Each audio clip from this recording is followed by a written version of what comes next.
Hello, and welcome to episode 95 of the Dash News podcast. I'm Mark Mason, and I'm joined by my fellow host, Joel Valenzuela. How's it going? I'm doing very, very well. How are you doing, fellow netizens? Yeah, very good.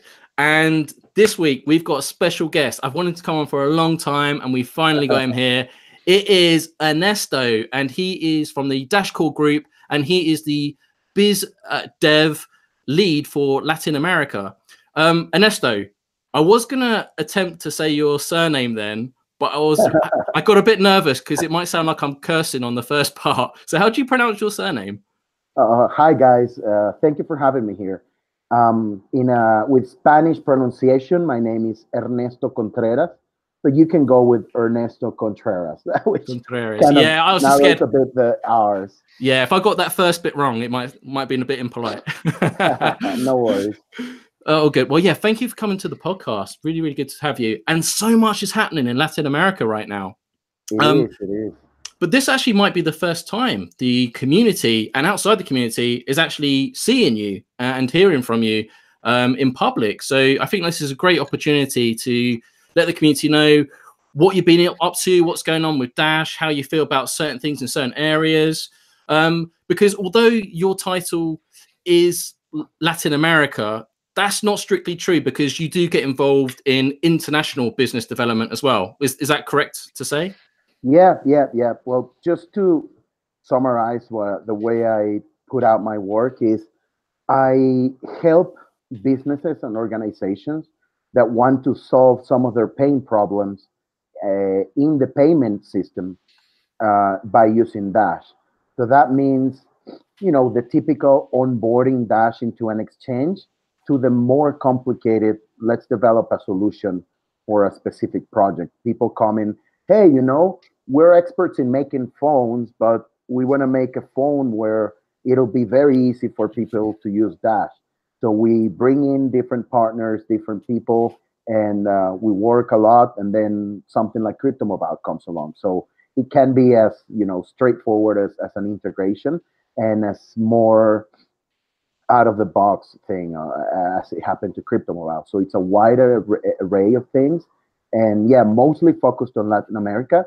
But I'm very happy and blessed that I also cooperate with people from other parts of the world.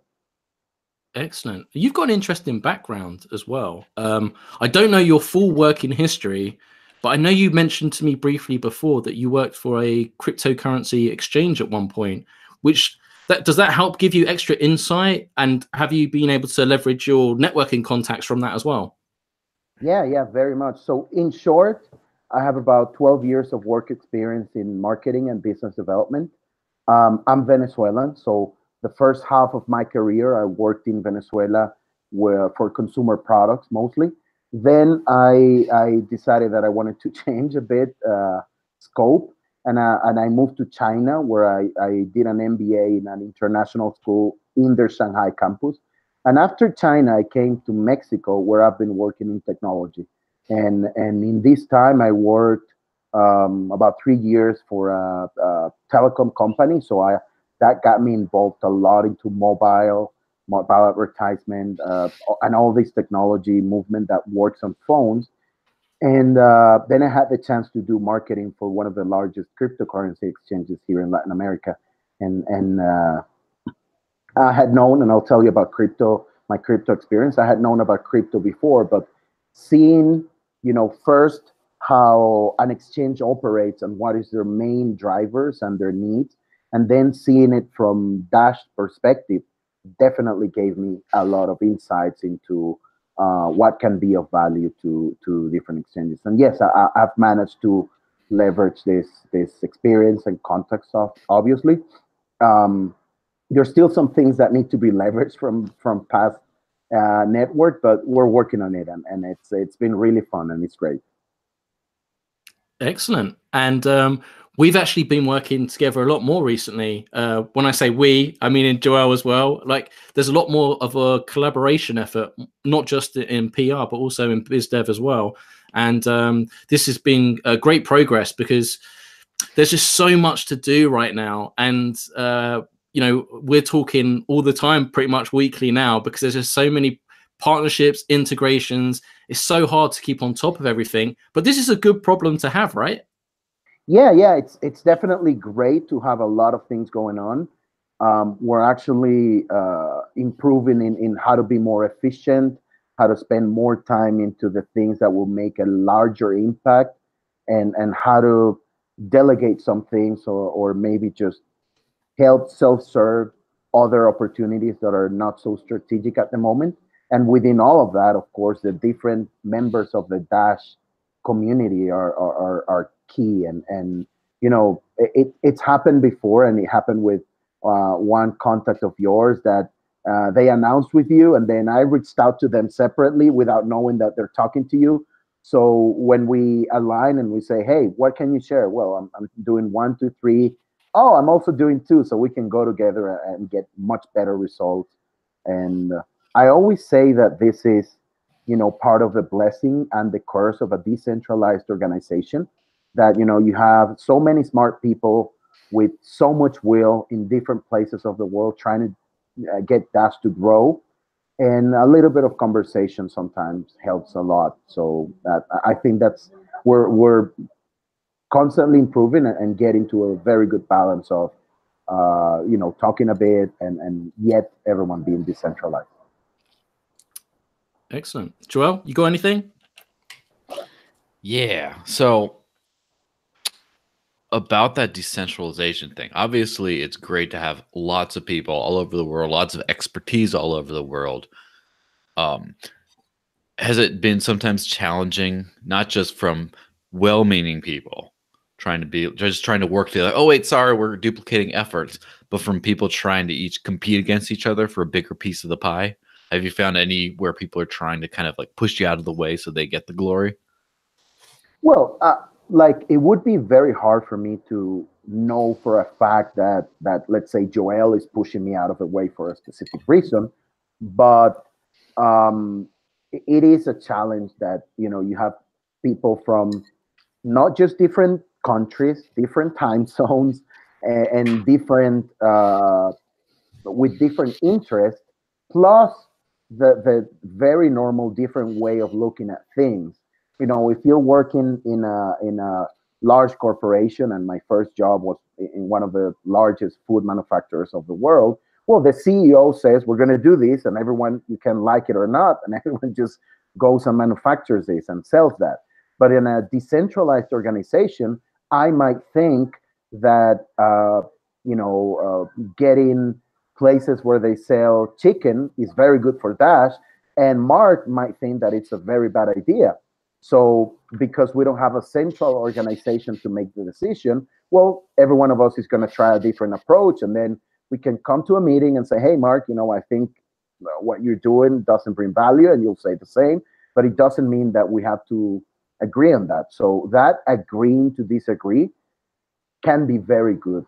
And besides the you know, the difficult way of talking to people, and there's some trolls sometimes, but besides that, I think it's overall very healthy and very good. Excellent. Okay, let's go on some biz dev topics. Towards the end of last year, there was a Biz Dev Strategy video uploaded to the official Dash YouTube channel, had lots of slides, and it broke down the key areas that Dash Core Group business development team wanted to focus on, and it highlighted use cases such as remittances, credit cards, the cannabis industry. I'm probably missing something else here, but my point is that hasn't changed, right? All those use cases you're still focusing on, but do you take some of those use cases and just focus on them yourself? Like, do you divvy them up between you and Omar and say, like, okay, Omar, you focus on exchanges, and then I'll focus on, you know, the credit card industry, or, you know, integrations that require different, you know, circumstances? How does it work? Or is it just you just work across the board? Yeah. Well, a key definition of strategy is not only what you want to focus on, but what you don't want to do. And part of making your strategy is looking at yourselves. What are your the things that you do better than anyone else? and what are the resources that you have. So considering all of that, Dash Core Group made what I believe is a very good assessment of the current payment landscape in different places of the world, the team they had, and the places where they could focus. So yeah, like you're saying, we strategized, and we're talking about 5 key pillars, and I like to refer them to as a 4+1 strategy pack. The 4 are real use cases that are in places where we have people that are very knowledgeable of them and that can help them grow. These 4 use cases were, and I don't know if this was completely intentional, but 2 of them, 1 second, I have something. So 2 of them are mostly located or centered around North America. So by default, my colleague Omar takes care of them. They are the legal cannabis industry, where most of the payments are done in cash, and that creates, I've read, up to 20% extra expenditures for stores.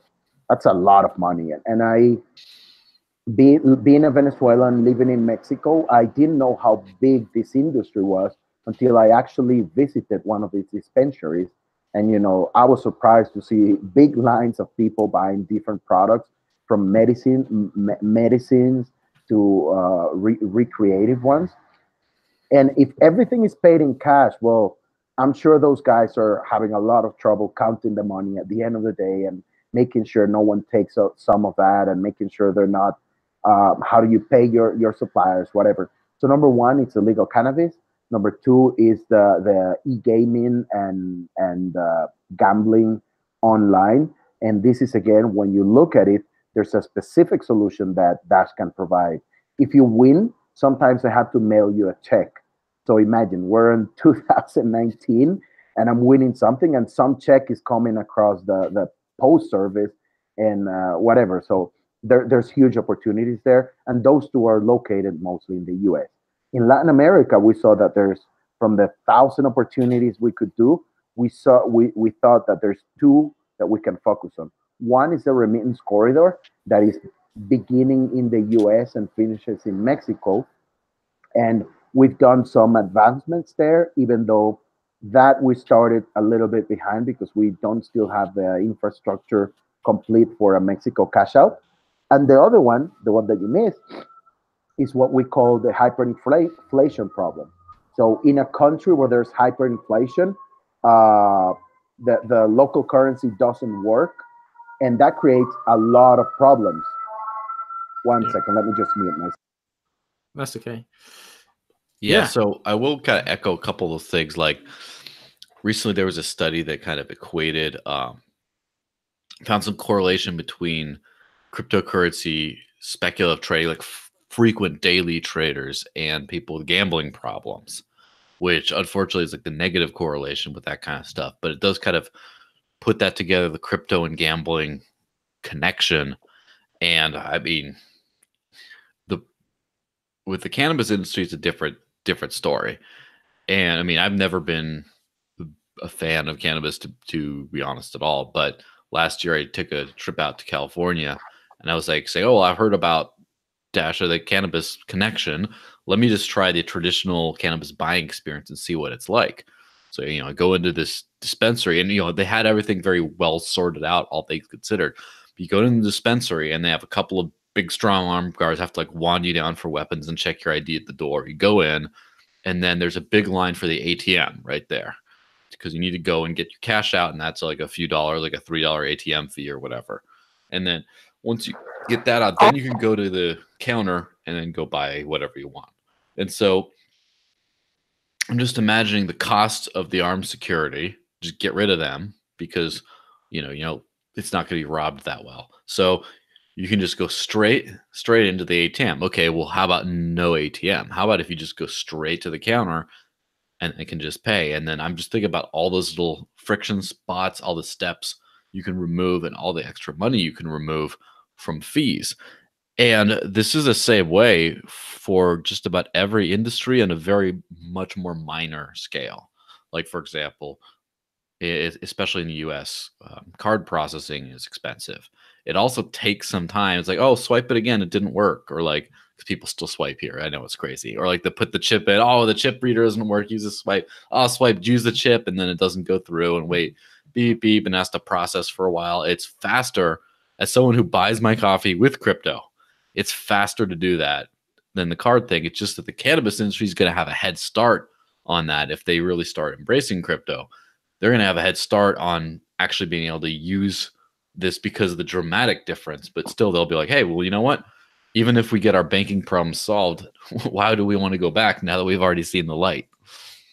Yeah, and to go maybe one step beyond what you're saying, imagine all the things that are happening backstage. You know, I have suppliers that I need to pay. I have employees that I need to get paid.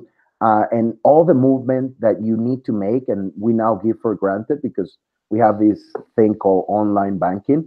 But imagine you just have a big stack of money here, and we're not talking about hyperinflation countries yet. And I need to, you know, first take it somewhere safe so I can count it, and then divide it up in pieces and say, hey, imagine my supplier is Mark and he's in the UK. Well, now I need to go and find a way to give that exactly. And my employees, I need to bring the money at the end of the month or whatever. So many of these problems can be solved in this specific industry. And it's really cool that Dash is partnering with very high profile players in that industry to solve those issues. And it's great. And like you're saying, Joel, you need to see it for yourself to kind of understand the magnitude of the opportunity. And I'm sorry, before I started sneezing, I told you there was a 4+1 strategy. So the 4 legs I already explained: legal cannabis, gaming, hyperinflation, and remittances. And the 5th leg is kind of what holds everything together and is, I like to call the spine of all of this, is the cryptocurrency trading.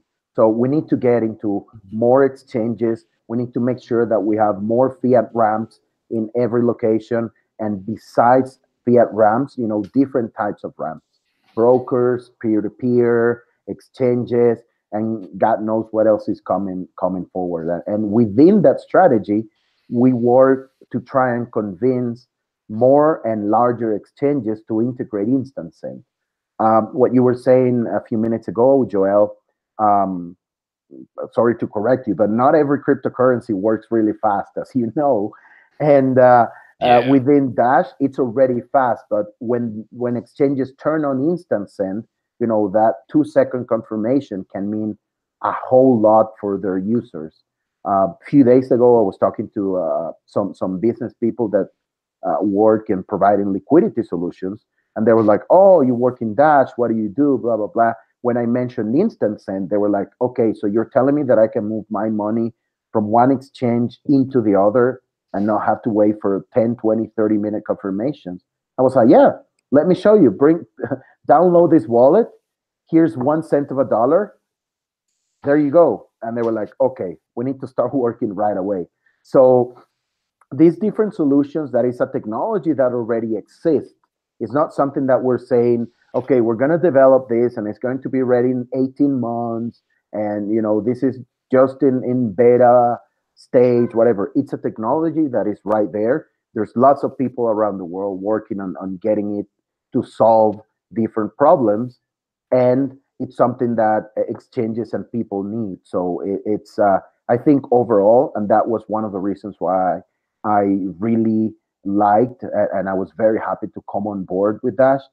We are focused on providing solutions and making cryptocurrency be used for real world. This is not just, you know, people are trying to pump it or whatever. This is, we believe there's a solution, and here's the technology to use this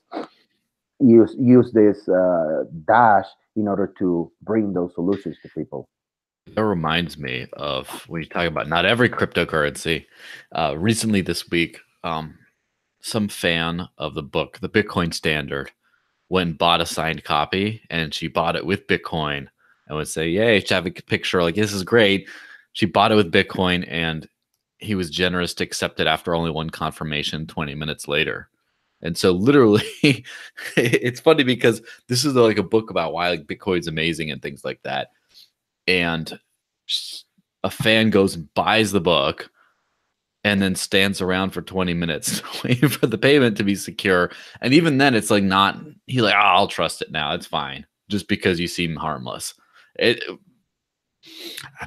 then people are just saying, oh yeah, you should have done Lightning. You should have enabled Lightning payments. And then at the same time, like the Lightning torch has been passed all over the world. It got too big to keep on to. It was having problems being passed because there wasn't enough liquidity in these channels because it was only about $150 worth of. But it fell over. Yeah, it just like, oh. And it's like people are just so excited about this. Not very many people. Not too many. Some people. Some people are very excited about this kind of stuff. It's like, but how are you just like, yay, I got my book and I paid for Bitcoin. I paid it with Bitcoin. It took 20 minutes. Like, because you're a fan, you're enjoying standing around there. And then you just talk about this kind of stuff. And then in the meantime, you just go right back, put down your card for your coffee, go make like a bank transfer for this. You get your paycheck auto direct deposited in. Like, you don't touch it in the rest of your life because it doesn't work for that. It doesn't work for that today. And it's like, as someone who's been kind of living off this stuff for years and years, I have like the whole waiting around for stuff. And then even then there's always been like in the early days with Dash, when I would try to use instant send, sometimes I would instant send a transaction and then as trying to send it to and from different people, and then it would get stuck there for a while because that's what instant send does. It makes it reliable right away, but it holds it until I was like 5 or 6 confirmations, and then you can move it. And I was just like, oh, I didn't realize that this is a thing. And what we got to realize is any new technology, especially, it's new. It doesn't work like with finality yet. And I've noticed, so when I started using, and I'm going to stop rambling pretty soon. When I started using Bitcoin in 2013, there were no HD wallets. I had one address, right? You send and receive from one address. And then over time, there was the innovation of HD wallets where now with one private key, you can generate a ton of addresses so you don't just trace it back to one. There's better privacy, etc. And it's like, I remember the Bitcoin experience changing from that to that. But, that's over the course of 6 years. And like, what else do I realize? It stopped working one day. It started to become slow and expensive. But with Dash, I see things improving all the time, constantly. And it's kind of scary how few people are looking at things like, oh, we're vulnerable to 51% attacks. Oh, this doesn't confirm right away. Oh, there's double spend problems. Oh, the fees can go all over the place. Oh, we haven't figured out scaling today. Just like, for example, Lightning, with whether or not it's the best solution out there at some point, which I don't think it ever will be, but there's still this like giant gap in years between Bitcoin needing to work, stopping working, and then a polished final solution, which is still pending. And I that's the one thing I think really separates Dash from everything is taking things seriously, evolving right now to be like something better and not kind of playing fast and loose with everything. I do think there are distinct, obviously, advantages to using instant send right now. Just during this week, the book example you gave was fantastic, but I also think it's important for our viewers and listeners that are following the news this week. Also on Dash News, there's an article about the merchants, in this case, operators of ATMs. So for those that read dashnews.org, there was an article about 4 ATMs double spending problems in Canada, where there were 4 suspects that were trying to arrest because of these particular issues, which instant send would have resolved. And I think tying instant send back around to the business development talk, I think this is really important for Ernesto. It's not just getting exchanges to integrate instant send just because of the arbitrage benefits for traders themselves, but actually in onboarding merchants as well, because security is a key aspect of what Dash can offers. And in this growing cryptocurrency space right now, security is a huge aspect. We're talking about money here. You know, businesses, they've got employers, stock, all kinds of things that they have to look after. You can't gamble this sort of stuff. So you need to have confidence in the solution that you're using for payments, not just as consumers, but also from the consumer side, but also a merchant side as well. So Ernesto, do you have any more thoughts on instant send, on really pushing that message with merchants? Do you think we're doing that well enough, or do you think that's something we should be doing a better job of? Well, the issue on the merchant side is cryptocurrency is still a very small percentage of any payment, even in Venezuela, where I think is the place around the world that most takes cryptocurrency, but that's still very small. So even in Venezuela, it's still very small. So merchants have not gotten to the point where they need to start worrying about security of their payments and this double spend, because it's not up. They still don't know this can be a possibility. So we help them understand this. We put them in touch with, for example, the Dash merchant team or the Dash Venezuela, so they will explain to the merchants how to be more secure in using their Dash. And honestly, when I was in Venezuela a few months ago, I did speak to one merchant that took Dash, Ethereum, and Bitcoin. And the guy told me, and this goes back to your use case, Joel. In this case, this guy was selling refrigerators and other types of appliances. So for them, it wasn't vital if the confirmation happened in 2 seconds or in 10 minutes, but they do start to see the differences. And the guy even mentioned that, whenever it's a busy day, I try to tell people to pay me in Dash because it will be faster into my wallet and I can take more people one after the other. So I think the security and usability factors of crypto are going to start becoming more important as adoption grows and as they start understanding, the benefits and the problems that crypto might have as opposed to any other system. Okay, let's talk about Venezuela, because Venezuela was the rising rock star for Dash last year, despite all their problems, right? And that has escalated and exacerbated quite a bit recently. As you have direct input there, and I believe you still have family in Venezuela, let's talk about this. Are you worried about all the progress Dash made in Venezuela last year? Do you worry that's going to be undone because of this political uncertainty that's going on right now? Well, when you talk about a place in hyperinflation, and thank you for asking, because I do know quite a bit about Venezuela. Problem with hyperinflation is the most obvious problem is that you have your bolivars, and then these 500 bolivars are worth 460 tomorrow, and then a week from now they're worth 250. So that's the I would say the most obvious problem that you see when you talk about hyperinflation. But then there's hidden problems that happen because of this inflation that are not so obvious for the people. Number one, doing business in a place with hyperinflation is very complicated. So what do you do if you're a large bank and you have, let's say, a rising Colombia that's doing pretty well for a few years now? You have Panama growing.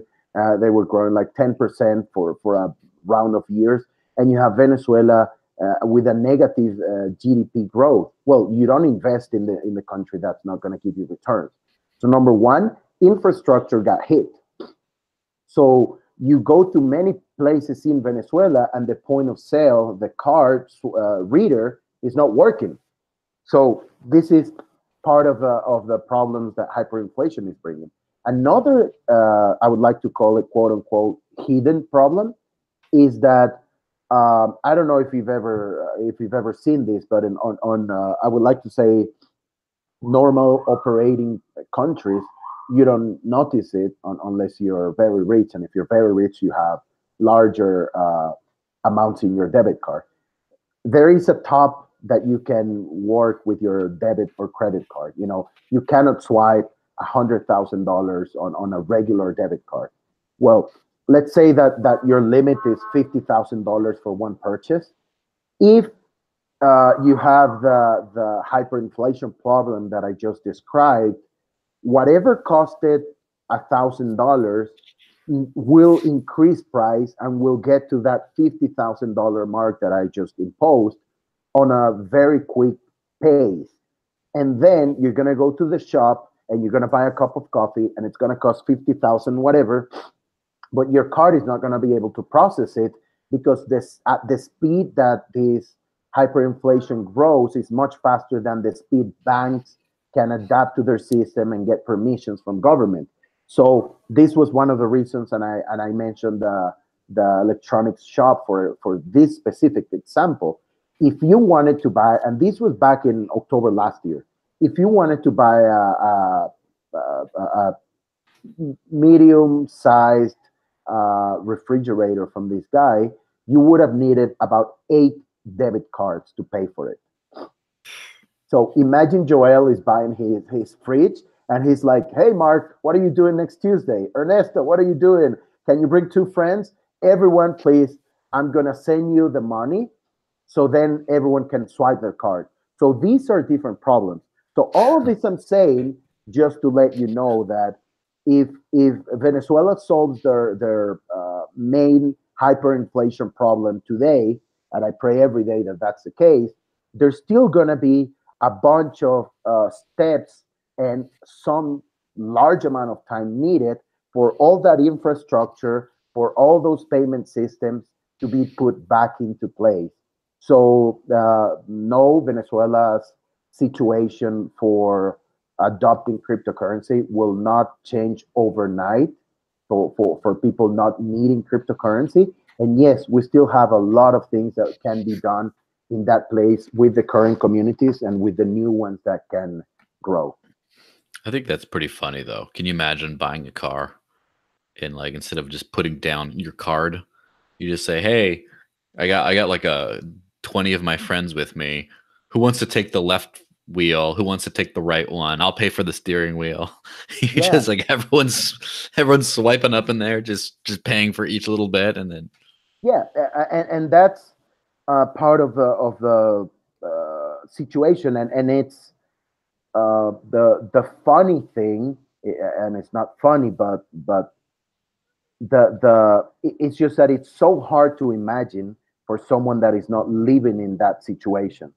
So because for you it's so out of like if there weren't so many news about it and you didn't know that I'm Venezuelan, you can easily say that I'm lying. I'll give you an example.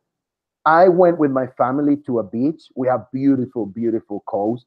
And about 40 minutes from my home, there's a beach called Patanemo, which I always loved to go when I was in the university. So I was like, "Hey, mom, dad, let me invite you guys to Patanemo." We go there. We enjoy a beautiful day at the beach. And then when we were about to finish, when we were about to leave, we had rented one of these large beach umbrellas. So the lady that rents them comes with a piece of paper, and she's like, "Oh, can I get your name and phone number?" This was like really weird, and I was like, "Yeah, sure, but why?" "Well, I'm gonna give you my bank account number because I need you to deposit the money tomorrow because I don't have a points of sale system." Hmm. So they were and there's going no, back to of course, the there's no trust system. cash. Yeah, because because remember I told you 500 bolivars devaluated so much. So I'm just gonna give you an example. The largest bill could have been this one of 500, and for me to pay her, it was like about 1 million. So that's when you saw, remember those pictures of the big stacks of money against the chicken. So that's the situation that happened there. And if hyperinflation is cut today and still, the prices don't keep rising, there's still going to be a lot of time for these things to be solved. So, well, the reason why she asked for my phone number is not because she wanted to ask me for a date. She just wanted to make sure she could call me next day whenever I paid. So there's many different necessities that arise because of hyperinflation. And one of the possibilities to solve them is through cryptocurrencies. And well, that's why Dash has been, they found a very fertile land. And the amazing communities in Venezuela have done a great job.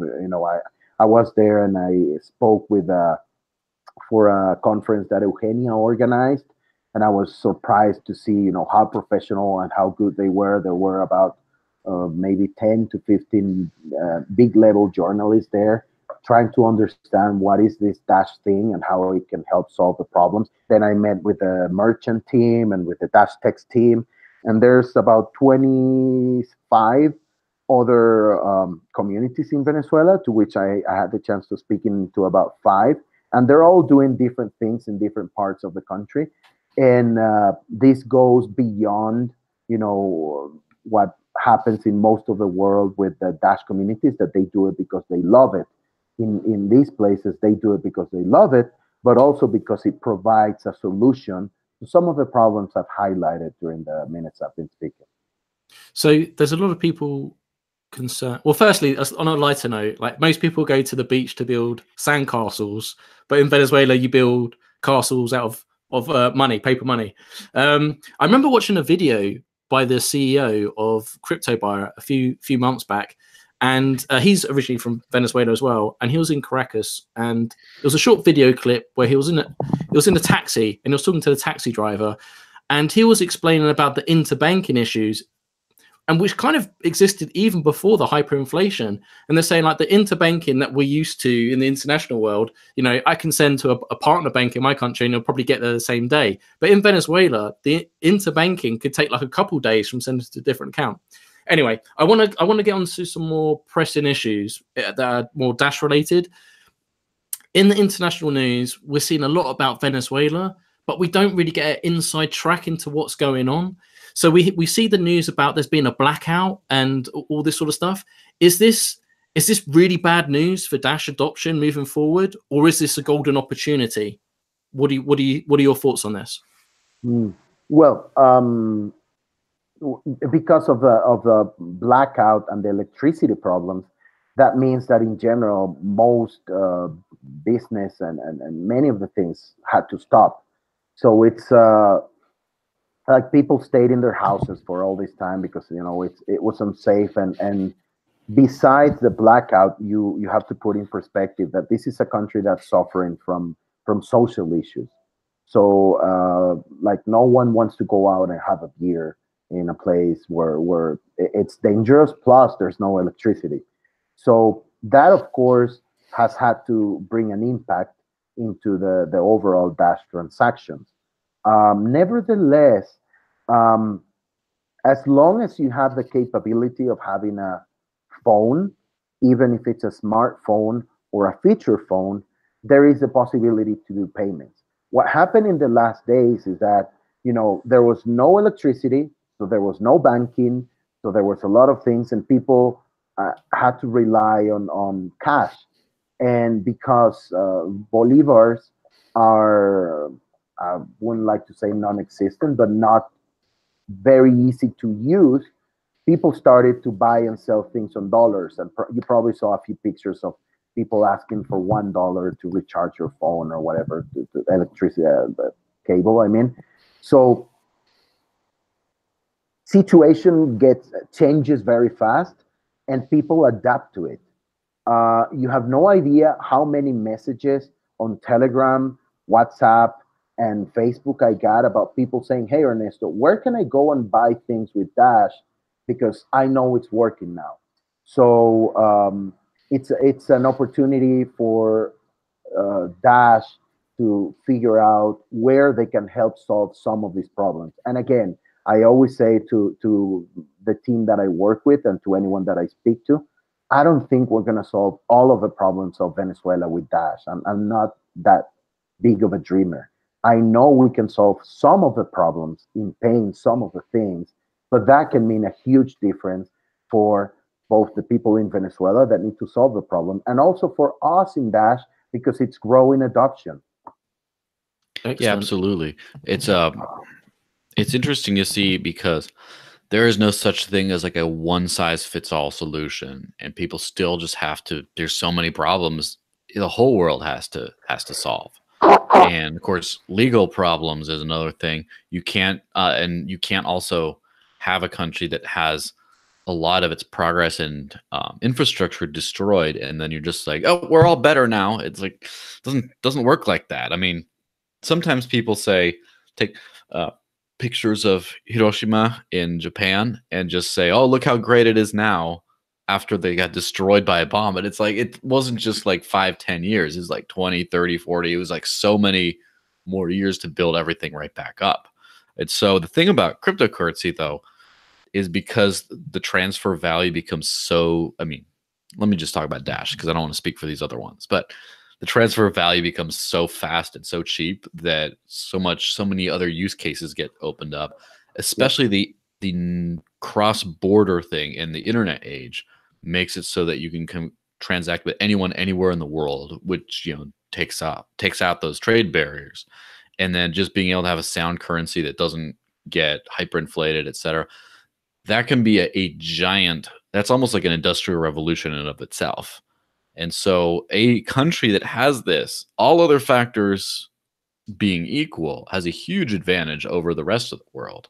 And so this is one thing I've been kind of, I was always studying how different economic systems work. And one of my favorite books was The Mystery of Capital. I don't know if you've read that. It was about why does capitalism seem to work in the first world but fail everywhere else? And it was talking about specifically like Latin America, where a lot of people do not have access to the property rights for their property, so they can't use it as collateral to get business loans, et cetera. They don't actually have access to their capital. And of course, a lot of people talked about, oh, blockchain can help you record your property, et cetera. But it's interesting because Latin America for the longest time has been kind of like the go-to poor part of the world in less educated people's minds. And it's interesting to see where Latin America seems to be embracing a lot of good things faster than anywhere else. And it would be interesting to see, like, what if Venezuela goes on the crazy wild ride from one of the richest countries in the region, if not, you know, one of the better off countries in the world, you might think, to one of the worst places in terms of stability, safety, et cetera, to back up to the top. That would be an interesting wild ride. I would kind of like to see a balance of power shift to where Latin America starts leading the way. I don't know. What do you think about that? Yeah, well, I made a few notes. Number one, thank you for the name of the book. I'll look for it. And when you were talking about not being able to solve all of the problems, I agree, and takes me back to a part of when you were talking about Lightning Torch and Bitcoin, and that's the problem with some of the people that in general believe only about one thing. It is very difficult that one product, no matter what it is going to solve all of your problems. Even you have, and I'm talking about consumer products. The thing that you use for moisturizing your face doesn't work for moisturizing your hair. Not that I would know a lot about that, but and then you need another product for your feet, and this is only talking about moisturizing. So when you talk about cryptocurrencies and you have people saying, well, this is my one coin and this coin is going to solve everything and it's the only one that's going to be good for everything, that's impossible. So I feel we at Dash are doing a bunch of things very well in solving several problems, and other people will do other things pretty good in another problem. Like you were saying, Joel, if you go and buy a car right now, if you wanted to go and buy it in Venezuela, people generally do it in one or two ways.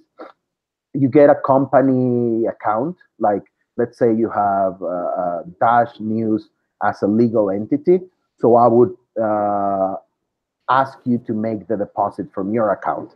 And I would take maybe a few days or a few people to transfer the money from whatever account into the Dash Force banking account, because you're a legal entity and you have higher limits, and you would pay it. or I would get somebody to make that payment in a U.S. bank or whatever and make an actual dollar payment. But funny enough, when I went to Venezuela, to my hometown Valencia, the Eugenia and Dash Venezuela team were onboarding car dealership, and they were not so focused on selling cars, but selling spare parts and things. So it's funny that some of these ideas that you mentioned, they're already being addressed because of necessity. And the other part, when you were talking about how capital works and how markets move, it's funny. When I was living in China, I was very interested in learning what happened to them whenever they almost collapsed as an economy and how they picked up. And some of the things I'm seeing happening in Venezuela happened in the collapse of China and in the collapse of the Soviet Union. You know, you start saying that prices should be this, and then prices naturally need to increase. And then people go to the neighboring countries and they buy products and they bring them in and they sell them at a premium. And I saw all of that in textbooks when I was living in China. Some friends that are from the former Soviet Union told me that, and there's even a name, there's a statue, I think it's in Ukraine, of a guy coming from Western Europe with a luggage full of goods that then they would sell at an overpriced margin inside of the country. And funny enough, that is exactly what's happening in Venezuela. If you go to the border town of Cucuta, the one where there was a concert recently, you will see a lot of Venezuelans sneaking in through the very not so easy to pass border. And, you know, you have to pay policemen, you have to, wait in line and whatever. So they go to Colombia, to Cucuta, they buy some goods, and then they bring it back home to whatever that is, San Cristobal or Merida or one of the bordering states. And they sell those at a premium. So back to your capital description and the way many of these economies that uh, failed or broke down and then some of them recovered operated in a similar way. And when I was hearing these people describe about going to Cucuta with a bunch of dollars in your hand or coming back with the products, I just imagine all the things that we can continue to do whenever these people learn that, you don't need to take your dollars. You can take some Dash and then withdraw it in an ATM there and do the payments. So there's a lot of things, and like you're saying, Joel, I believe there's a big opportunity for the economy to bounce. There's a lot of factors that are outside of our reach and that I won't even get into. But when I was there talking to the Venezuelans about what Dash can mean for them, I was saying that, guys, in the middle of all this chaos and all this problem, there's this large opportunity of learning about this new technology that is going to solve your problems today and open up doors of opportunities for tomorrow. So yeah, we agree, Joel and Mark. There's lots of opportunities to continue doing things in Venezuela, grow adoption, and in that process also help a lot of people. That also reminds me, when you're talking about you're starting to see patterns, history repeats itself. It's because, so the reason I got into cryptocurrency was because of sound money. And the reason I got into sound money was because of economics. That's kind of the source of everything, is knowing sound economic principles. And of course, people behave a certain way with certain incentives. Of course, price fixing is not going to work. Of course, hyperinflation is going to destroy the country. Of course, a bunch of different things. And there's some interesting parallels, because there's a lot of things that a lot of times people get, there's a lot of difference of opinion and difference of values in the world. And I understand that, and that's fine. The thing that annoys me is when people start having differences of opinion on things that aren't opinions, on things that are facts, that are hard science. Like, oh, the earth is flat or whatever. It's like, come on, it's just what I believe, man. It's like, well, do you want to be correct or not? And so the same thing happens with economics. When people say, oh, they get in love with these ideas. And it's not just ideas like, we should help the poor, or we should do these things, or things that are like, or different priorities, which you could actually like act out in a completely voluntary, peaceful way and form your own communities. It's just you're trying to say, we're going to change the whole world to do these things, and it'll have this effect when it provably, historically, has not. And you have that with, for example, a lot of bad economic policies that may have led to Venezuela's current situation. People thinking they're fashionable and then adopting them. And the same thing, unfortunately, applies to cryptocurrency. Now, you just said about the one coin to rule them all thing. It's funny because it kind of reminds me in the example of how the U.S. has no official language at all. No official language. But English is, let's face it, the official language. It's the same thing with, I am not a Dash maximalist. Not at all. I'm not a one coin maximalist at all. But I tend to talk mostly and promote about Dash because it appears you have a little bit of feedback going on there, Ernesto, I think. Anyway. Sorry.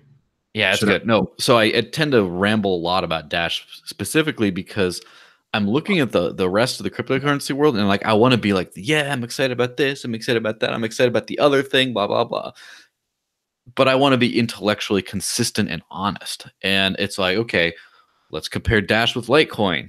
What does Litecoin have that Dash doesn't have? Well, a higher market valuation and a lot of time in the game and some hype and some celebrities. But other than that, just a leader it's that like sold all its coins. Well, that's what I'm saying. There's a lot of things like that. I'm typically pretty impressed with what Bitcoin Cash has done. I'm a very, I like Roger Ver, I like all those people. I like it. I'm not gonna like try to promote both because I see Dash as very similar but superior. And it's not a knock against that. It's not like, oh, I don't like you. Like if whenever they're succeeding, I like that. Zcash, same thing. Very interested in a lot of technology, a lot of great things.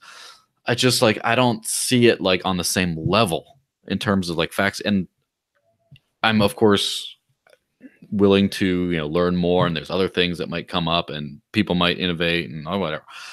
But what annoys me is when people try to have this like my feelings equal facts attitude of where they're like, oh, I just like this coin, or I just like that, or I just like these disastrous economic policies that'll cause millions to die. It's like, no, don't.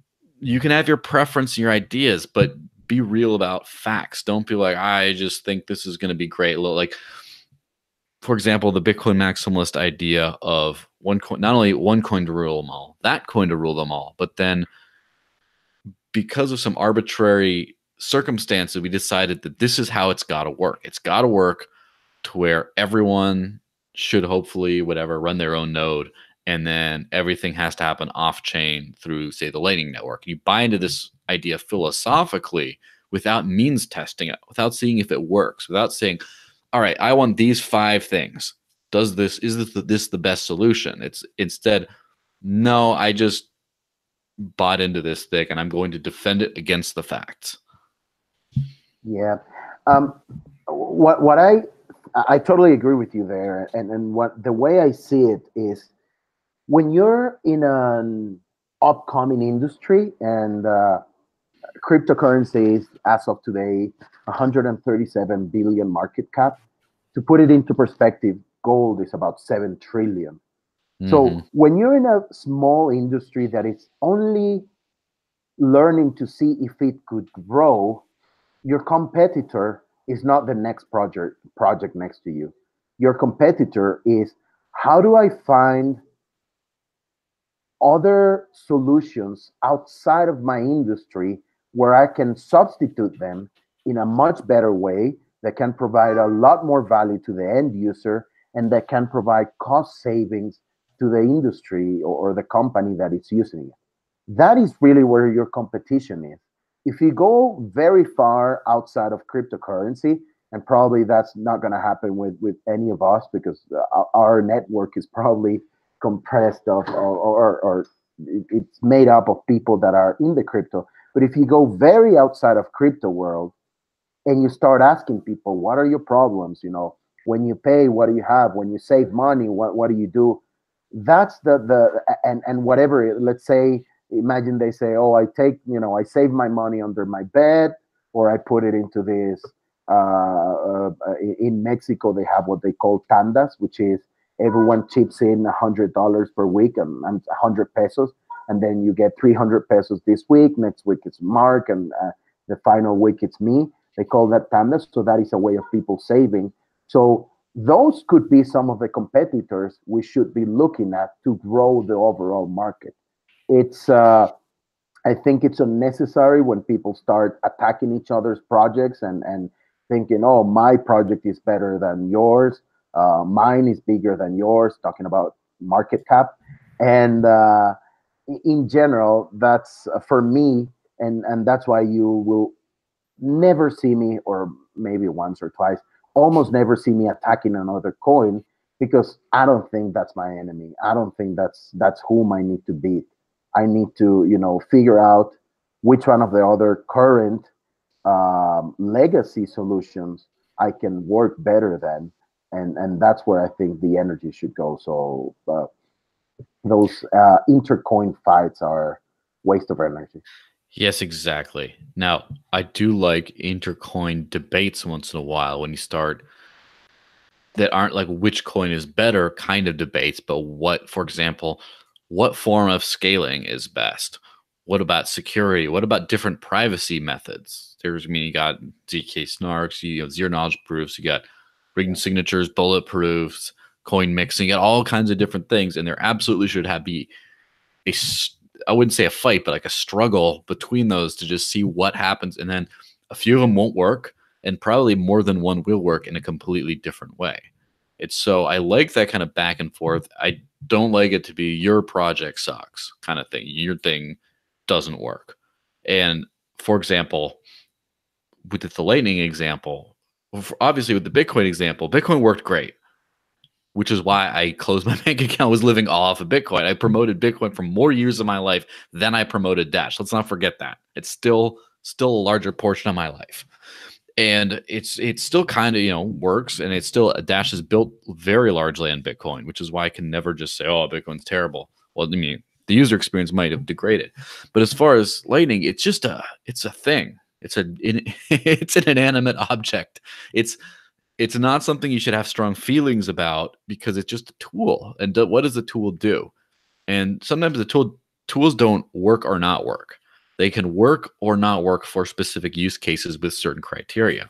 And so, for example, a lot of people saying Lightning works. A lot of other people saying Lightning doesn't work. And it's like, both.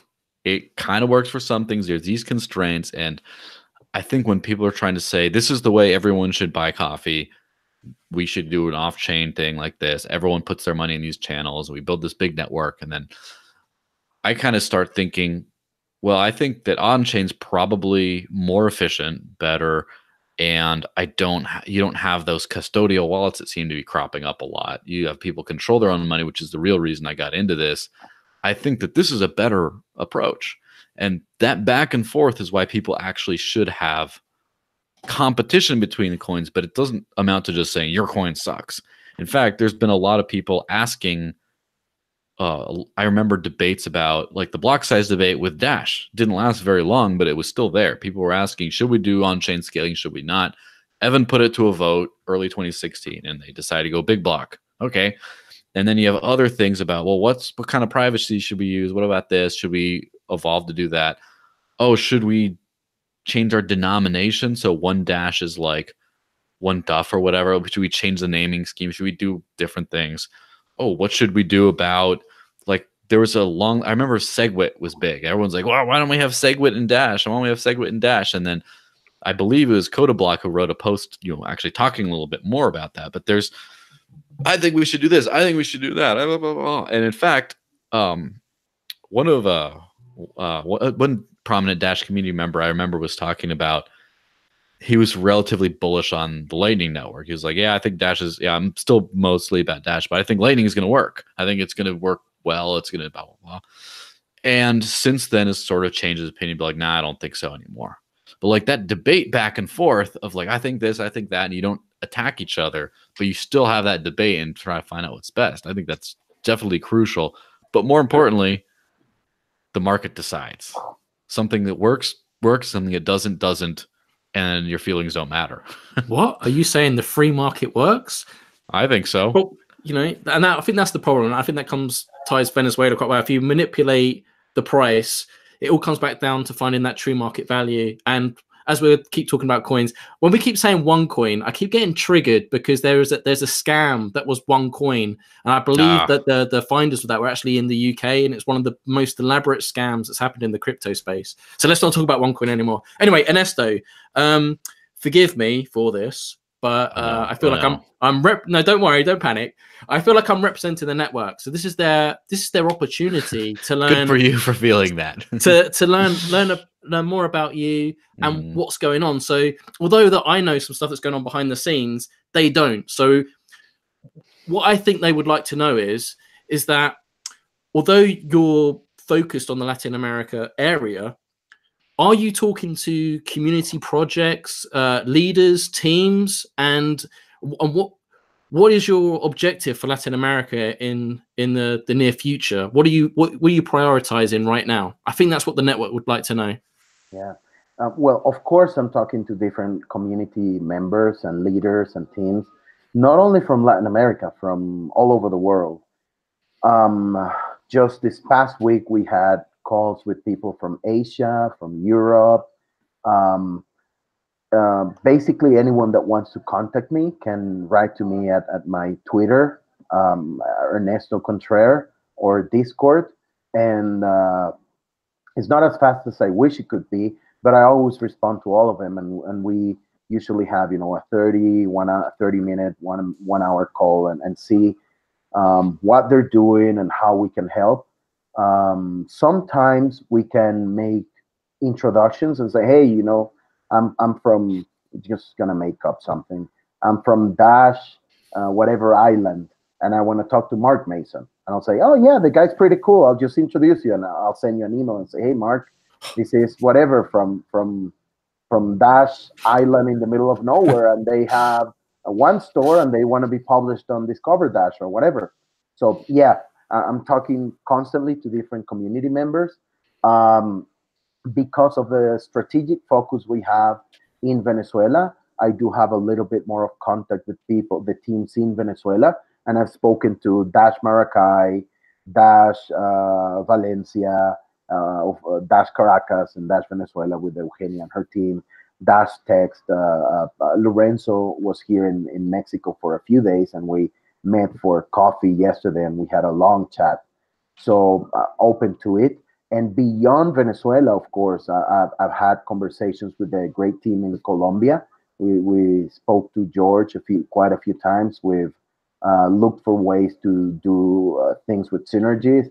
There's other teams that are doing also cool things that are still in the pipeline. And I don't want to disclose to not give away the surprises, but in the south of South America, in the north of South America, as well as North America, I'm in touch with different teams that sometimes they want a hand asking for an introduction, and sometimes they say, hey, you know what? I have this exchange, but they want to talk to someone in core, and I help them finish up the integration, and then we pass back the leadership of the project to the person who brought it. So in the most cooperative way, I always try to talk to as many people in different places. Dash Africa, I'm also in touch with some of the guys from Dash Hub Africa.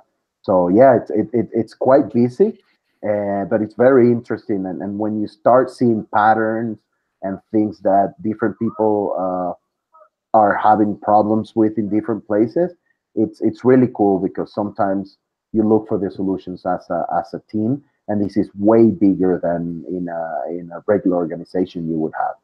So yeah, always open to have a conversation. Is there anything that you would like the community to know? Because obviously they can't see what's going on behind the scenes, that they can only speculate. But in terms of business development, there's so much work, even just on one partnership integration. There may be lots of development work on that side about how to implement that integration, and then lots of meetings. And each partnership has its own requirements in how they want to maybe even do the public relations. But even getting to that point, there's so many meetings and everything's so unique. And the community network doesn't always get to see this side, right? Because it's hidden from them. But a lot of work does go into it. I mean, we have so many meetings throughout the week just on just single integrations, but it's like constantly juggling, wearing different hats in different things. Is there anything you'd like the community to know that you think that they don't understand, or even just giving them a bit more insight into what goes on a day-to-day basis? Yeah, that's a great question. Thank you for bringing it up. I think that well, obviously, it would be hard for me to know what the community doesn't know, but in general, something that is very important for people to understand that most integrations, except for maybe the exchange ones, most integrations are very complicated because you need to make a specific customized solution for that partner. So let's say you have two different wallets. One wallet is a startup that is, made from a team of Joel and Ernesto, and they're working off of a Starbucks, and they're pretty cool. They're very, hardworking. They have a history of growing companies very much. So that's going to be totally different from the integration of a well-established company whose CEO is Mark Mason, and they have 300 employees, and they're already operating in 2 countries and whatever. So just beginning from the conversation style and the amount it takes for A to get to the CEO or B get to the 2 founders is totally different, and how nimble they are, how fast they're willing to integrate things. We've had people with more or less the same product offering saying that they will take about a week's time to integrate Dash, and others say it's going to take 2 months for a similar product, but on different growth stages. So number one, every integration or every partnership is a unique opportunity to solve. And I'll just give you an example. We launched a bunch of exchanges on last December. Many of these exchanges, we started having conversations in late August, early September. So it takes about, 1-2 conversations to get to know each other, understand that we can have synergies. And then, a week later or 2 weeks later, they come and they say, okay, we want to integrate Dash, but, we want to do a global marketing campaign that's never been done in crypto. And we want to, put in $100 million for this. And then we go back and say, okay, man, $100 million is not something that anyone has in crypto for spending right now. But we can get you an interview with the Dash Force team, which is worth way more than that.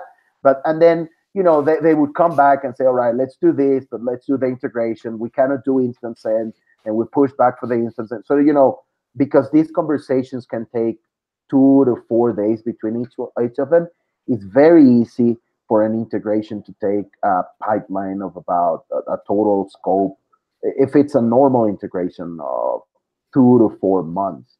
And whenever it's things that you need to make some stuff completely from scratch, it can take much longer. And we've had some partners that are very exciting and are coming up soon that we've been speaking for about 5 months. But it just speaks about how much we go into the details and how much we work out some, because we need to be very careful we want to make a partnership with somebody that's going to give a lot of value to Dash. But we also want to make sure that the partnership drives value to the partner in so that it doesn't kill opportunities for them. Because, for example, we would like to have everyone be exclusive to Dash, but that's not always going to be good for them. So, we got to strike that balance. And everything I'm saying, it happens in the first conversations. Then when we say, okay, let's do this, we're going to be exclusive to Dash, or we're going to give a preferential access to Dash to this. Then we go and we talk to our technology people and say, hey, man, we want to do this. Does this even exist? And then they'll say, well, it doesn't exist, but we can look for a way this way, that way. And then at the same time that all of this is being worked, We work on the communications part, on the marketing. Most times we talk to you. Other times they say, no, we want to do it secretly and we're going to use our own PR agency. 99% of the times we work with Wattsman, who are also great partners because they help us from consulting into the very early stages into sometimes fixing things and say, oh, there was a leak. This announcement was pronounced before it was official by us. And then they come and they say, okay, let's manage it this way and that way. And for example, last year we had a partner exchange who kind of somebody in their team let go that they were going to integrate Dash in a specific market. And that got out before we knew, and we had to, kind of see, okay, what do we do now? How do we make this announcement still be valid for the public? And this, that, when you give information to journalists, they always want to be the first ones. So all of this happens, behind closed doors. And then one day we go, ta-da, here's this integration. We have Dash in this beautiful pen. And that is the result of a few good weeks of work. And sometimes they're aligned and they go one after the other. And sometimes, they take a little bit longer. But it's definitely always a unique opportunity to solve. And it's very exciting. It's very, very exciting. I feel like we should give a shout out to John Kindle, who assists and helps out the Biz Dev team on the tech development side to help assist with these integrations. Does a fantastic job. And although there's all this communication that goes on into facilitating these partnerships, integrations, there's a lot of admin work as well. It's not just getting an integration, closing the book, moving on to the next one. In a lot of these partnerships, you have to keep an ongoing relationship, just like the exchanges. We was talking about instant send earlier on. So whenever there's updates and stuff, you need to foster good relations because you want them to keep up to date with the latest upgrades, updates, so their consumers and users have the best experience possible. And that's a distinct advantage of Dash, where we have a treasury and we can fund a team to do that, as opposed to rival projects, without dissing them too much. But this is a secret sauce that Dash has. And that's another thing that they don't really see behind the scenes. It's the admin side of it. And it's not just chasing people up, but sometimes, John, bless his heart, because more often than not, he's on his own and he does a stellar job. He has to chase people up and help them with their own solutions. So there is a lot of work that goes in. So I'm just trying to give the community a bit of insight, what goes on behind the scenes, because they're not often privy to what's going on. So they're just guessing what's happening. But, right now there's a lot of stuff happening, right, in terms of admin work. So yeah, quite a lot. And there I would like to maybe emphasize that John, my colleague, he does not really support the projects. He's, a main part of many of these projects. And we have a conversation with a partner and we say, hey, guys, we want to do this. But then we go back to kind of like when you used to turn back and look at your parents and say, can we do this? Then John might say, yeah, we can do this, or no, we can definitely not do it this way, we do it that way. So that is a huge part of the integrations, because it's can we actually get this done? And the admin work also includes, legal paperwork, how are we going to represent each other? What happens if we don't deliver what we're going to say, or they don't deliver, to make sure that the Dash network doesn't get in trouble because some crazy partner does some crazy thing. So all of that goes behind the scenes. And after announcements are done, we have the problem in blockchain that many of the activity that happens goes on privately. We don't know how many transactions are happening specifically in Church's Chicken, for example, or how many transactions are going on in Europe after whatever integration, or in this car dealership in New Hampshire. So what we do is we pull information from some of these partners to see trends. Last year, we made an announcement with we made an integration with a partner, and we were very happy to see that we shot up from being, of course, there was no Dash before, but from not being in their platform to being top 3 and top 2 cryptocurrencies sold in their platform. So that was very interesting. And we went back and said, hey guys, what did we do? What happened? How can we analyze this data? Who's buying Dash? Why are they buying Dash? Something very interesting that we saw with these guys and that we're seeing with other partners is that people using Dash are using it for smaller amounts of transactions. So the person buying Dash is not buying $10,000 worth of Dash. They're buying like $50 units, $25, $30. And that hints that people are starting to use Dash more and more as a payment solution.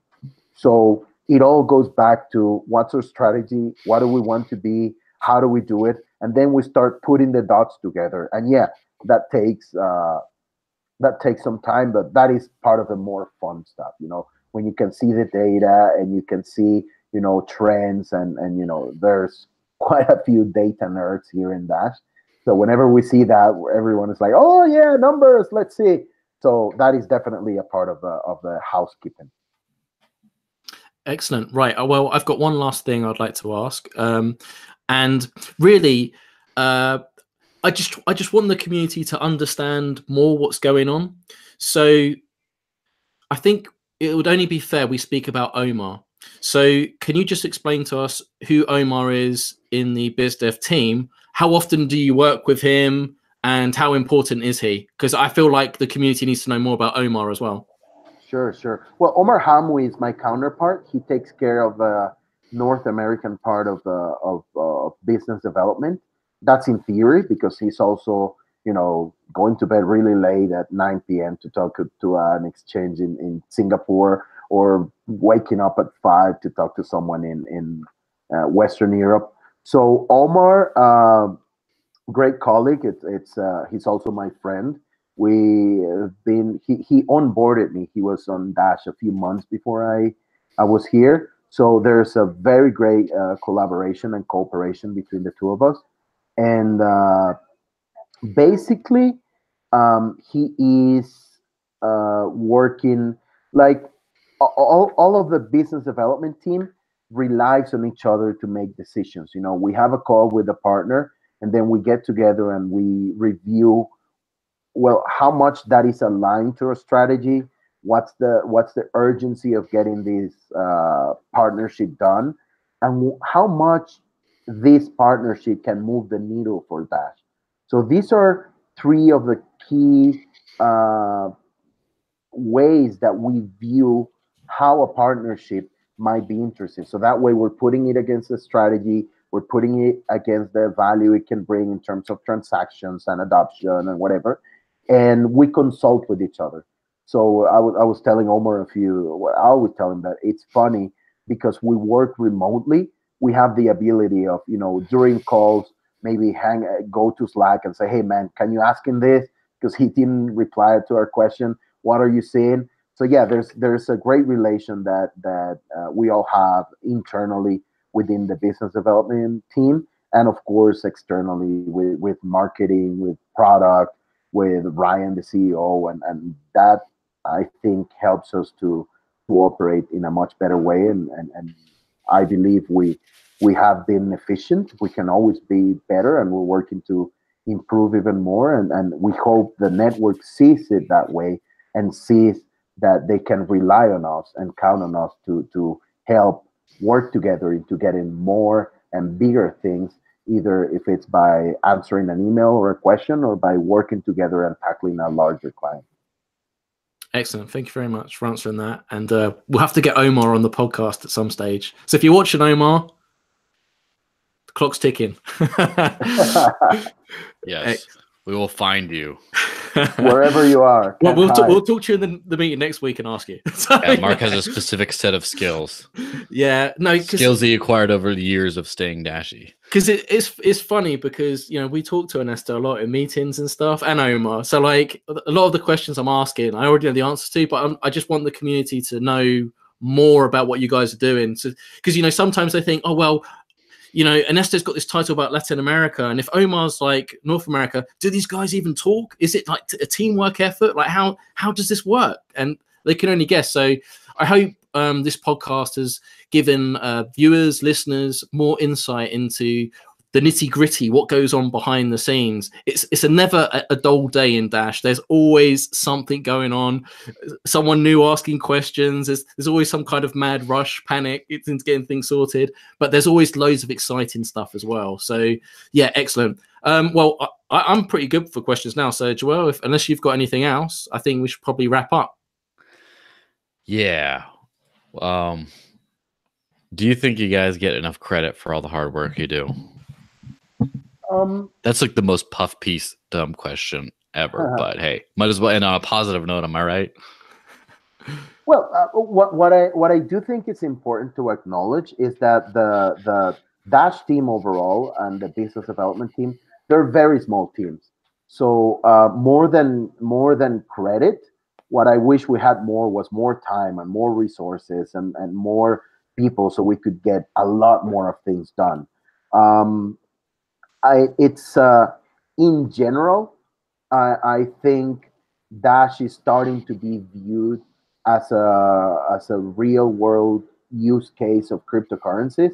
And the past weeks we've had some nice reviews about people not pumping it, not shilling it and saying that it's going to go to the moon or whatever. They were saying, you know, there's people using it for this use case. There's also people evaluating it for this other use case. And for me, that is what really sets us apart from other projects. You know, we're starting to get real traction from real people that are using cryptocurrency in the way it was intended, you know, peer-to-peer electronic cash. So whenever I see, you know, these guys from Dash Techs today sending money in little amounts to kids that will then go and buy their breakfast, whenever we get a call from a larger chain of food that wants to integrate us directly, and whenever we get we make an outbound call to larger players, whether it's in South America or in North America, and they're willing to pick up the phone and hear us out and see how Dash can solve their problems. That for me is the recognition that I think is the most important, Joel. So in that terms, I think we're doing good. We can always do better, and we're working to do that much better. But yeah, if we had, you know, a couple more hours, a couple more people, a couple more resources in general as cryptocurrency, that would help us to have a larger reach and a larger meaning into people. The last things that have been going on have made me very proud to be part of the Dash family. You know, recently seeing reports on how people are starting to use it beyond speculation, and today's news of Dash Text being able to donate, it's people's breakfast. These are kids that, you know, are living in a place that right now is in deep trouble, and the Dash Text team found a way to distribute an allowance, I would like to call it, for these kids to have breakfast. That is, I think, very meaningful, and that, you know, just opens up the door for many great things to come, and that's very great to be part of. Even if Yes, and I've noticed that, like, been in this game for long enough, people are saying, "Oh, this is great. This is," then the next thing you say, well, "Where can I use it?" And the answer for the longest time has been nowhere. And then with Dash, of course, it's like, well, everyone's using Bitcoin. Well, everyone stopped. And then where can we use Dash? I don't know. And then where can we use Dash? Well, plenty of places around here. But then, oh, plenty of places here. Then we have all these businesses, like thousands around the world, that take Dash. It's like, well, who is using it? A few, like a couple people, mostly the people who work for Dash, like building on from there. And now it's like, well, who's using it? Well, these kids. And it's not quite like a subsidy type thing because these kids don't have income anyway. And I'm not even saying like because of situations, because of the bad situations, their families. I'm just saying also because the kids, it's a transaction versus not a transaction. And just to see that so many small transactions pumping into the country with the most merchants. But people have been saying like, oh, how many transactions do you get per day? It's like, well, of all the 2,500 merchants, there's not nearly as many transactions per day and on the overall. But then you have this. And also, of course, as we covered a long time ago, BitNovo has partnered with Dash Techs. So now if you're in Spain, you can just walk into the any number of locations, go buy a little voucher, and then when you go to redeem it, instead of just a Dash wallet address, you could have a Dash text number. So you can literally just go buy something with cash in Spain, and then it goes straight to someone's mobile phone who can then use it to pay for stuff in Venezuela, even when the power's out. How cool is that? And there's still more to come. So make sure you keep reading Dash News, because there might be some more news next week. Your number one source for Dash News in the planet. And why would you care about any other news? And you know, to briefly talk again about adoption, I think it's very important for the community, both in Dash and outside, to understand that adoption is not something that's going to happen overnight. This is something that has not been done before. And just like the adoption of internet, you know, somebody created this crazy thing called internet, and people started sending emails back and forth. And then someone said, whoa, if I put, you know, adult movies on internet, people will watch it. And that was one of the first use cases. And then somebody said, well, people want to see people, and they invented social media. So eventually there's a platform, and use cases start popping up and building on top of each other. What I think happened in Venezuela is that there was a need, and lots of merchants were open to starting to get paid in crypto. And then more use cases are starting to pop up. With this text thing, is another use case. And then we were getting more inbounds and outbounds on people that want to explore different use cases. And same thing is happening at other speeds in other parts of the world. In Colombia, they already have over 500 merchants. So eventually, one of these merchants are going to outperform the rest, and they're going to look and say, oh, you know what? I don't know. People are using it more to buy shoes because of this, blah, blah, blah. And then it might be a shoe use case that develops in Colombia, and it's going to be a different use case for Thailand and for you know, Europe and for whatever. So eventually, technology is there to solve problems, and use cases will start popping up in different areas depending on their situation and their actual and future needs. So this is really great that we're, you know, working to solve different problems and seeing how these things change. Yes, it just this week, it's the whole "it's happening" thing. It's obviously everyone's trying to integrate when the price is up, then the price crashes and it's hard. But Dash still makes those gains during the bad market. And now I'm starting to see an even greater uptick though. Just in this last week, I got 2 messages from people. One person was like, "Hey, do you want to come out to this random town we live in the American Southwest that's like literally 200 miles from the nearest major airport? We have like a bunch of businesses that want to take Dash, and a bunch of us here like have masternodes and rewards coming in, and we want to spend it in our little teeny town in the middle of nowhere. Can you help come out and help set up the businesses to take it?" I'm like, how am I going to do that? Like, this could be. And then a few days later, someone else says, "Hey, I've been tipping a coffee shop I go to with Dash for a long time. They wouldn't take it, but they've been accepting it as tips. And now they're asking about it because they say their coffee supplier, and I believe Peru, said that they want to be paid in crypto. And then now they're like, "Hey, can you help me get set up?" Like, okay, it's happening. Yeah. Don't blink. Don't blink. It's happening. It's going to happen at different paces for different problems in different parts of the world. So I think, and what I've seen is that the different communities in different parts of the world have got this very clear. It's not a one size fits all. It's not going to be like Joel is saying, "Oh, it happened." It's going to, you know, start evolving, and then it's going to be what I believe. My vision for crypto is that this is going to become one of the options for paying some things in our everyday life in some part of the future and being part of it, it's just great. Yeah, and regarding it doesn't just happen, that's both true and to a certain extent untrue from the perception point of view. Of course, it doesn't just happen. There's so much work that gets into this. There's so much behind the scenes, so many things like that. And people have no idea. Like, they have no idea that all the stuff Dash is doing. Something that says, oh, they're being used in Venezuela. Oh, so I heard something about Colombia.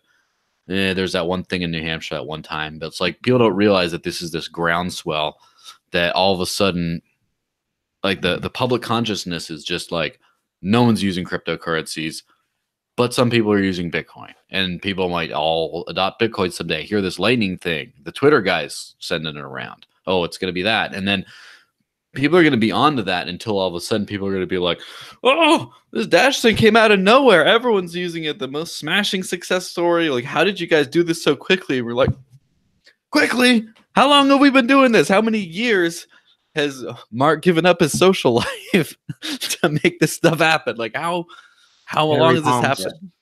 Yeah. What I meant is that it's not going to happen overnight because I don't know. This one supermarket dropped Visa and now suddenly decided to take Dash, and then poof, that's it. That's something that you turn on a switch on. But yeah, just like you're saying, I think there's a saying that says that most overnight success take like 10 years in the making. So that would be what I think it's how it's going to happen. But yeah. And I mean, if you think about it, like, people are talking about the whole like Church's chicken and other things like that, like all these big Papa John, all these chains integrating Venezuela. Oh, that's great. And it just, people just think like it just came out of the sky. And like, I remember way back in the day when Eugenia put in her first proposal to do these Dash conferences and reporting on, oh, they had to do a redo because there were just so many people, over double the people came. And it wasn't big enough, so we had to do it big. And then, oh, there's more. And then, hey, these guys say they're going to go talk to some merchants. Oh, look, we did this. Hey, we don't have a good point of sale thing. All right, this guy's developing it. Oh, this merchant. Then, hey, we're talking with these guys. What about this? And oh, we talked about these guys there, and oh, no one believes it. And then just all of a sudden, oh, it's like big news. Like, when did this happen? It's exploding. Yeah. Like, I just remember the work, and people would just say, oh, it's just because, it must be because the currency is like collapsing, right? I'm like, no, not really. Like, there's been problems for a long time before then, and then it's just, people knew about cryptocurrency that wasn't Dash before that, and it's just over time you just have the work and the work and the work, and it's like, just as we're doing this podcast, I see the Dash merchant team posted something on Twitter of some of their sales agents literally on the streets, walking to the next business. Just, there we go. Talk to the next one. Hey, do you want to take Dash? No. All right. Go to the next one. Hey, do you want to take Dash? No. Go to the next one. Hey, you want to take Dash? Okay. Yay. And then, oh, it just happened. No, there's a lot of work that goes into this stuff. Pay attention to the workers. Yeah. Hey, Ernesto. Apologies. I know we've gone over time that we scheduled on the calendar. I've got one important question that I'd like to ask on behalf of the masternodes. Have I got time to ask? Yeah, sure. Well, okay. let me hear the question and then I'll tell you. Very good. Very diplomatic answer. Right. Okay. I feel if I don't ask this on behalf of the Masternode Network, then they'll probably give me a good freshen after the podcast.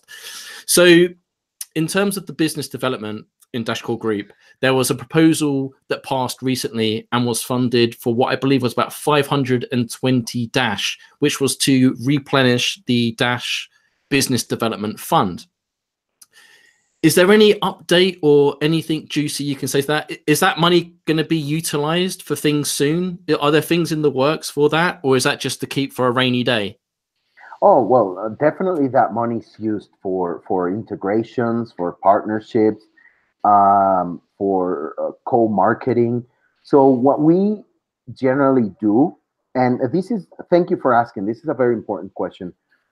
We never pay to play. There's it's something in the crypto industry that, if you want to go into this exchange, you need to give 300 Bitcoin or whatever. That's never the way I've heard that worked or operated business development before I was here, and that's never what I've seen. What goes here, but what happens is whenever you make an integration, sometimes you want to give a little bit of incentives to people to use that platform. That might be, any new sign up that gets Dash will get a credit to be in a raffle and then win $100 or whatever. So that money that we get for business development is either to cover some of the costs that might be needed for technical integrations. And there's a lot of behind the scene works. Imagine, if you're setting up a computer, sometimes you need to buy cables and you need to cut off the electricity for a moment, and the equivalent of those behind the scenes work goes sometimes into some of these integrations. And then when you want to promote it, you have to be honest. If you just turn something on, people will not come. You got to tell people that it's on, and that might mean running a promotion with a site, or getting some people on board by advertising, making some shirts for the partner or whatever. So what we do is that generally we make the integration happen, and then we generally run some promotion alongside the partner so that we can come to the table and participate with some resources. And we always try to be very innovative when we go about this, because we know we don't have deep pockets like if you're the largest internet company in the world, you probably have for one event what we might have for 2 years. So what we do with this budget is that we allocate a little bit of this to making the deals happen, and to multiply the impact that we would normally have. Excellent. So does that answer the question? I think that's good. So, and also, so the money is actually being utilized now, because there was lots of people asking questions, because Alt 36 was included in the proposal details as one of the things. Now, I know we shouldn't get into specifics, but just for masternodes to know, that money is being utilized for certain upcoming projects in the near term, right? Of course. Yeah. For all the integrations that we've had during the past month, and the integrations we'll have for the next month, and some key account management that we might have with partners that are already out, or partners that will continue doing. I'll give an example. With Crypto Mobile, we launched and we announced, and there was some billboards in Venezuela, and there was more things. Then Crypto Mobile came directly to the network to fund some more activities to continue doing those things in Venezuela. So if Crypto Mobile wanted to go tomorrow, let's say to the UK, and we're a partner of them, then they can come and say, hey, guys, we found this great, and I'm not saying that's the case. I'm just giving an example. Exclusive. You Joel, let get a them pen. down. Yeah. Crypto So Mobile comes to you. No, joking. if they wanted to go there, and we're partners, then we can look for ways to, maybe make a few activities in there, or put them into some billboards, and that is what some of these funds are used for. Believe me, it's not a lot in terms when you divide that into projects, and we have how can we be very efficient and maximize the impact for whatever integration and partnership we're making. And that goes back to the 3 filters that I mentioned to you before. How aligned is this with our strategy?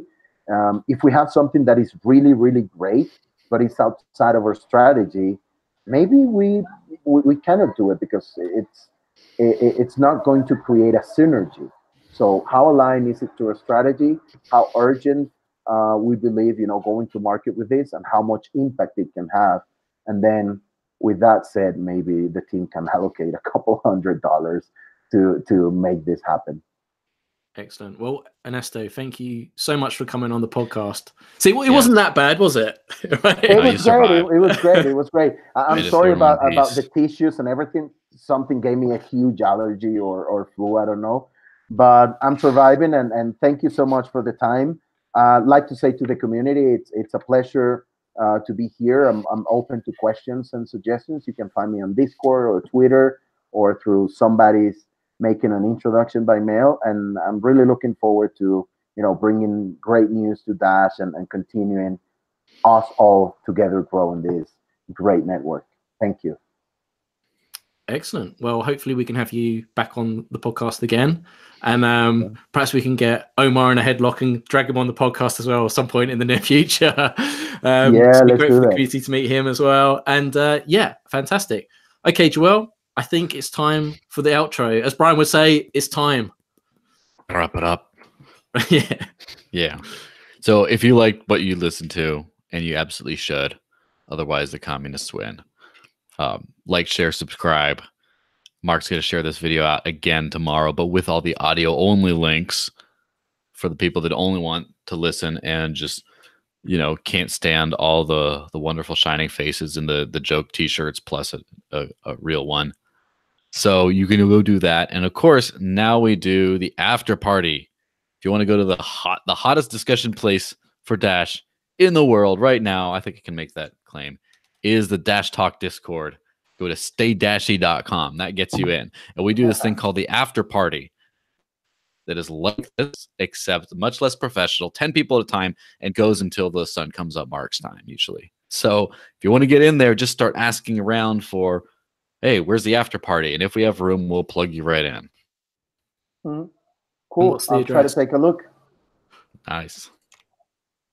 And if you want to go to the after party, it's staydashy.com, and that will give you an invite link to the Discord. And by default, you'll go into the general Dash Talk channel and just say, hey, where the after party's at. And if there's space, we'll add you. But first come, first serve, only 10 spaces available. So get your skates on if you want to join in. And yeah, once again, that was episode 95 of the Dash News podcast. If you've enjoyed this, if you found it informative and you're watching this on YouTube, hit that like button, smash for Dash. Smash for Dash. Yay. And yeah, and don't forget to share and subscribe. Right. It's Friday night on my side of the pond, people. So wherever you are in the world, have a fantastic weekend. Stay positive. Stay humble, but most importantly, stay dashy. Have a good weekend, everyone. Catch you on the flip side.